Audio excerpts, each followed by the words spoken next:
এখন বাজে রাত 10টা। ভাত খাওয়ার পরে আমার মন চাচ্ছে একটা নুডলস খাবো। তো এখন বাসায় তো পেঁয়াজ মরিচ কিছু নাই, তাই ভাবলাম একটা কুট্টার নুডলস নিয়ে নিই।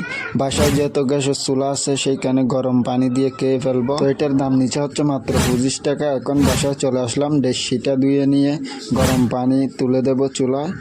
তো ডেকচিটা ধোয়া শেষ, পানিও নেওয়া শেষ, এখন চুলায় তুলে দেব।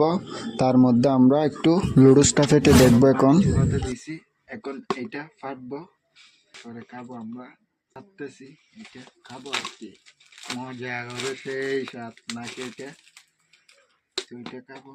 ও ভিতরে দিছে অনেক মশলা। তো এখন আমাদের গরম পানিগুলো গরম হয়ে গেছে, এখন নিয়ে যাব মশলার কাছে। তো মশলাতে কি কি দিছে এটা দেখতেছি। একটা গাজর আর বরফাতার কুটা মশলা দিছে, তারপরে একটা লুডুসের মশলা দিছে। তো সেইগুলা দেখতেছি। আরেকটা হচ্ছে লুডুসের শাক দিছে। আর এখন আমরা তাতে ঢেলে দেব গরম পানি।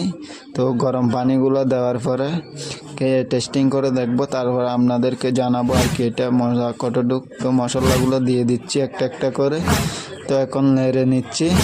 তো এখন খেয়ে দেখি কেমন হয়েছে। আসলে কি স্বাদ নাকি স্বাদ না, এই যে কালারটা এরকম হয়েছে। তো এখন খেয়ে দেখবো। ওয়াও, ও মাই গড, সেই স্বাদ। আসলে তো মজা এটা। তো আজকের ভিডিও এই পর্যন্ত। সবাই সুস্থ থাকবেন, ভালো থাকবেন।